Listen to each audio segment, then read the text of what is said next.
Bienvenue à ce rendez-vous de l'information sur Ezavé Télévision, le sommaire.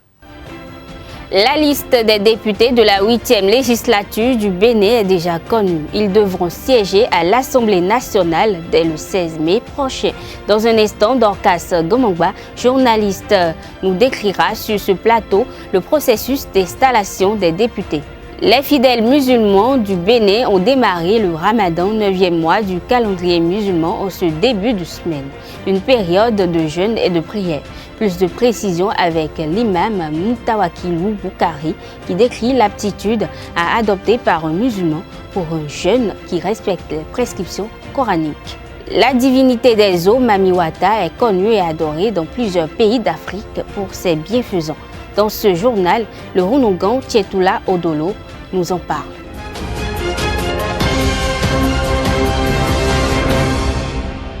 Mesdames et messieurs, bonsoir. Après la proclamation des résultats des élections législatives du dimanche 28 avril 2019 par la Cour constitutionnelle, la liste des 83 députés élus pour siéger à l'Assemblée nationale et pour le compte de la 8e législature est désormais connue de tous. Leur installation est prévue pour le jeudi 16 mai prochain. Mais en attendant, je reçois Dorcas Gomongba, journaliste, sur ce plateau pour nous expliquer les différentes étapes de la procédure d'installation des parlementaires. Dorcas, bonsoir. Bonsoir à vous, Billy. Décrivez-nous la procédure de l'installation des parlementaires. Eh bien, les 83 nouveaux députés de la 8e législature entreront officiellement en fonction le 16 mai 2019. La cérémonie d'installation va se dérouler au palais des gouverneurs de Porto Novo. La cérémonie sera un début d'aventure pour les députés élus pour la première fois et un renouvellement de mandat pour certains. Avant la cérémonie d'installation, les députés devront retirer leurs attributs. Il s'agit d'une formalité qui leur confère leur rang d'élus de la nation, les responsabilités et les privilèges qui vont avec. Le kit des attributs dont il s'agit est un ensemble composé d'une écharpe, de l'insigne distinctif, du règlement intérieur de l'institution et d'une copie de la décision de la Cour portant validation de leur élection. La vérification du quorum se fera au cours de la cérémonie d'installation. Un député va procéder à la lecture de la décision de la Cour constitutionnelle qui proclame les résultats des élections législatives. L'Assemblée nationale est dirigée par un président assisté d'un bureau. Ils sont élus pour la durée de la législature dans les conditions fixées par le règlement intérieur de la dite Assemblée. Après l'installation, les députés vont alors procéder à la constitution des bureaux du Parlement et des différentes commissions parlementaires. Le président de l'Assemblée nationale devra rendre compte à l'Assemblée de sa gestion et des activités et devra également fournir toutes les explications qui lui seront demandées. Il faut préciser que le président de l'Assemblée nationale est un député élu par ses pairs pour la durée de la législature. Il est constitutionnellement la deuxième personnalité de l'État. Merci Dorcas. Merci à vous. Nous poursuivons cette édition.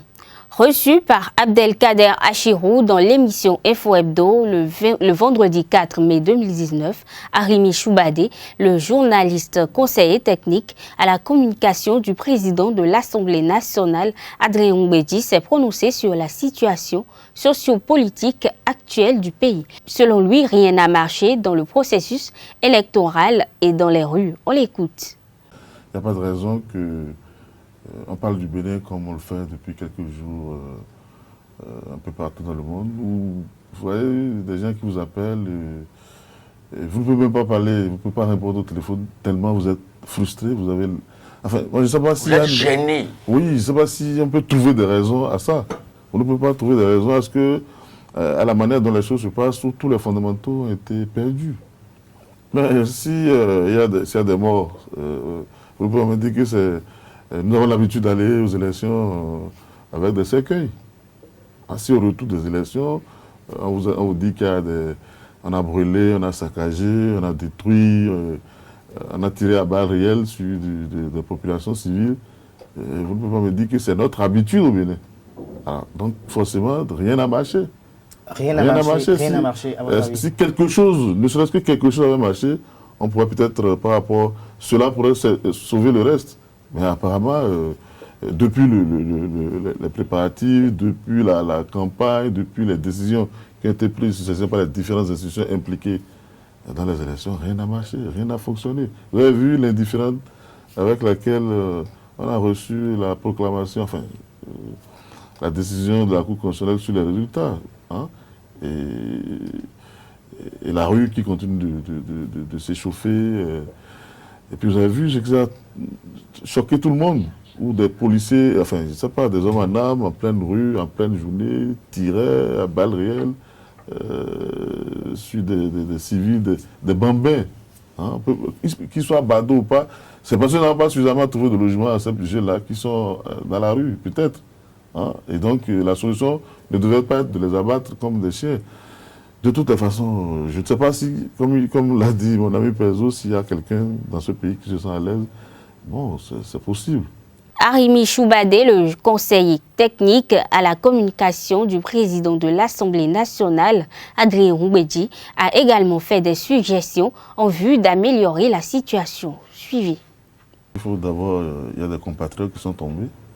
Il faut les réveiller. Il faut qu'ils sortent-ils, leur rendre hommage, assister les familles éplorées, commencer par penser les plaies pour ceux qui ont encore mal, ceux qui souffrent de tout ça.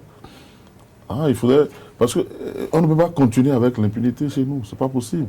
Et ceux qui sont les responsables de cette tuerie-là, qui sachent que, bon, ils vont en répondre d'une manière ou d'une autre. On ne dit pas qu'on va les fusiller aussi, mais s'ils ont commis des fautes professionnelles, il faudrait qu'ils en répondent. Le mois de Ramadan a démarré ce lundi 6 mai 2019 sur toute l'étendue du territoire national, conformément au calendrier divulgué par l'Union islamique du Bénin. C'est un mois au cours duquel les fidèles musulmans sont appelés à une adoration intensifiée de prières, de lecture du Saint-Coran, d'aumônes et d'actes de piété. Ils doivent non seulement s'abstenir de manger, de boire et de tenir des rapports sexuels entre l'aube et le crépuscule, mais également être purs en pensée et en action.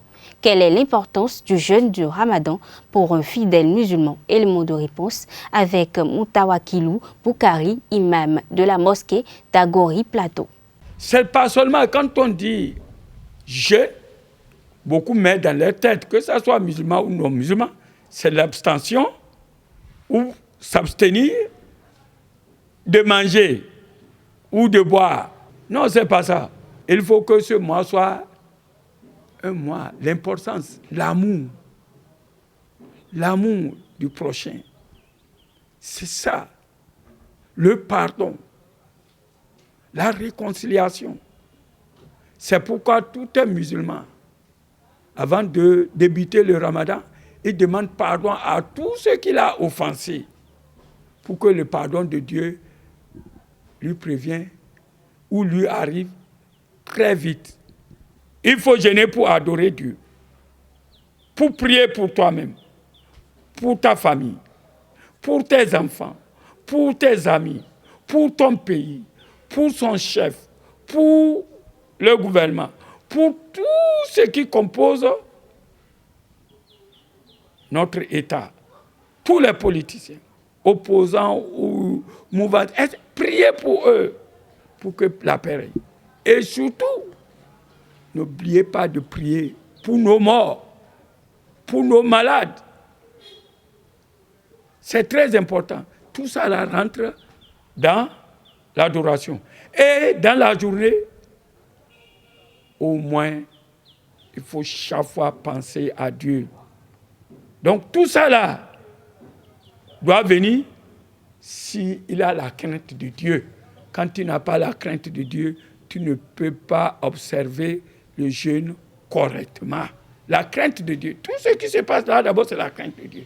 Mais si quelqu'un a mis dans sa tête, je vais jeûner pour que l'imam me voie ou pour que les gens me voient, toi, tu n'as aucune récompense. Il faut voir, dans nos mosquées, c'est plein pendant le ramadan. Au lieu de dire qu'ils sont des... Non, on va prier Dieu pour que, comme ils viennent dans les mosquées, que Dieu les éclaire pour qu'après le ramadan, ils continuent dans le bon caractère, dans le même caractère. Mais après le ramadan, si tu cesses c'est pas le Dieu de Ramadan qui est le Dieu de tous les autres jours. C'était des propos recueillis par Marcel Fondji et Anifat Boukari. Mami Wata est la divinité mère des eaux qui symbolise aussi bien la mer nourricière que l'océan destructeur. Considérée comme puissance suprême, Mami Wata est souvent représentée en peinture où elle figure sous les traits d'une sirène ou d'une belle jeune femme brandissant des serpents. Selon le Hunongan Tietula Odolo, c'est une divinité bienfaitrice qui apporte bonheur, satisfaction et richesse à tous ses adeptes. Pour en savoir davantage, je vous invite à suivre ce prêtre traditionnel reçu sur l'émission Au cœur du mystère sur Esaü TV. Le culte, la divinité Mami Wata fait partie des divinités du panthéon des divinités béninoises. Et elle est de la famille, si je peux parler ainsi, de la famille Dan. Étant donné que il n'y a pas de déchus, sinon que nous aussi, les êtres humains, nous sommes déchus alors, parce qu'on s'est retrouvés sur la terre. Ce n'est pas parce que les autres se sont retrouvés dans l'eau et que nous autres, nous avons la chance d'être sur la terre, qu'on va appeler ceux de l'eau déchus. Et s'ils sont déchus, alors qu'est-ce qu'on peut dire aux poissons que nous mangeons, qui sont de la mer, d'accord? Ce n'est pas vrai, au fait. C'est des gens qui parlent de la chose et qui ne maîtrisent réellement pas de quoi ils parlent. Au fait, vous savez, Dieu, créateur de l'univers, a mis un plan, un chronogramme dans la vie. Et je peux vous dire que la vie visible, c'est le reflet de la vie invisible. D'accord? Alors, dans cette invisibilité, il y a des entités qui gouvernent comme dans la visibilité, nous les êtres humains, nous gouvernons. Alors, c'est dans cette gouvernance-là que Mami Wata a eu cette chance de gouverner la mer. Au fait, c'est ça. C'est l'entité qui gouverne la mer et non une entité négative qui est déchue de quelque part et se retrouver dans la mer. Non, ça, c'est du mythe. Étant donné que le monde est évolutif, il faudrait qu'on accompagne le monde. Alors, il s'est fait qu'aujourd'hui, quand quand Mami Wata te prend, nous avons la possibilité aujourd'hui de t'initier à cette divinité sans être scarifié, sans être qu'on ne touche rien sur ta peau, mais tu serais une adepte en bonne et due forme et tout va bien. Alors que par rapport à nos aïeux, à nos ancêtres, c'était, ils disaient Danwewe, Danwewe, Roumedan. Voilà. Et puis, si ces rituels vont être faits, il faut s'attendre nécessairement à ce qu'on te scarifie. Donc aujourd'hui, nous ne sommes plus dans cette dynamique. Le sélectionneur du Bénin, Michel Dussuet, a dévoilé ce lundi le plan de préparation de l'équipe nationale avant la Coupe d'Afrique des Nations Totales Égypte 2019. Les écureuils du Bénin vont disputer 3 matchs de préparation au lieu des 2 initialement annoncés. Stéphane Sesseyon et ses coéquipiers vont se mesurer à la Mauritanie le 11 juin, la Tunisie le 17 juin et la Guinée-Conakry le 19 juin. Hormis l'annonce de ces matchs amicaux, le technicien français n'a pas d'autres informations complémentaires sur sa feuille de route publiée le 2 avril dernier. Toutefois, la date du démarrage du stage de préparation est fixée au 3 juin prochain au Maroc. Pour rappel, le Bénin va évoluer dans le groupe F aux côtés du Cameroun, champion au titre du Ghana et de la Guinée-Bissau. Je vous invite à suivre à cet effet effet le journaliste français Franck Simon de l'hebdomadaire France Football. Il analyse les chances du Bénin pour cette poule. En fait, je suis le football béninois depuis très longtemps. Le premier nom que j'ai eu à entendre, c'était les Dragons de l'Ouémé. Donc, vous voyez, ça remonte au début des années 80. Ça ne nous rajeunit pas. Et ensuite, moi, je travaille sur le football africain depuis 30 ans aussi. Donc, naturellement, j'ai pu mesurer les progrès fantastiques accomplis par l'équipe nationale. Ce sont des progrès qui sont dus aussi au fait qu'aujourd'hui, le joueur béninois s'exporte. Le joueur béninois, on le trouve dans d'autres championnats que les championnats béninois ou africains. Et donc ça a aidé à porter l'équipe nationale vers d'autres sommets. La 4e qualification à la Coupe d'Afrique, elle est aussi due au fait qu'il y a des garçons qui sont dans des grands championnats hors du continent africain et ils font profiter la sélection de ça. Et puis il y a l'apport de quelqu'un qui, je pense, est d'une grande générosité, qui est le technicien Michel Dussuyer, qui n'en est pas à son premier coup avec les écureuils et qui fait bien travailler. Donc les chances... Ils ont toutes leurs chances de figurer parmi, je pense, les 8e de finalistes. Il faudra accrocher une victoire nécessairement. Contre la Guinée-Bissau, ça me semble très possible. Pourquoi pas accrocher un nul contre le Ghana? Ça tombe bien, c'est les 2 premiers matchs qui leur sont proposés. Et puis peut-être après, voilà, pourquoi pas aller chercher l'exploit contre le Cameroun. Mais je pense qu'avec déjà 4 points, ils auraient leur chance d'aller au deuxième tour, en 8e de finale. Et ça serait déjà quelque chose de fantastique. Je rappelle que les Écureuils, après 3 phases finales, n'ont remporté aucun match. Leur meilleure performance, c'était un match nul. Donc vous voyez, ça serait un progrès exceptionnel. Mais je crois qu'ils en sont capables. Je crois en cette équipe. Il y a vraiment des bons joueurs. Des joueurs qui sont issus de la diaspora, des binationaux. Et il faut vraiment considérer que ils ont les qualités pour, ils ont cette envie surtout de tirer l'équipe nationale vers le haut. Et je pense que ça serait un bien formidable pour le football béninois, mais tout simplement pour le sport béninois. Aujourd'hui, si on parle positivement du Bénin, ça sera aussi parce que l'équipe nationale aura fait tout ça. Ils ont battu l'Algérie, ils ont battu le Togo. Ça veut dire quand même qu'ils ont des qualités. La phase finale, c'est tout autre chose, donc c'est à eux de démontrer d'autres qualités encore, de compétiteurs, de grands compétiteurs dans la phase finale en Égypte. Mesdames et messieurs, ce sera tout pour cette édition. Merci de rester fidèles à Euzal Télévision. À bientôt.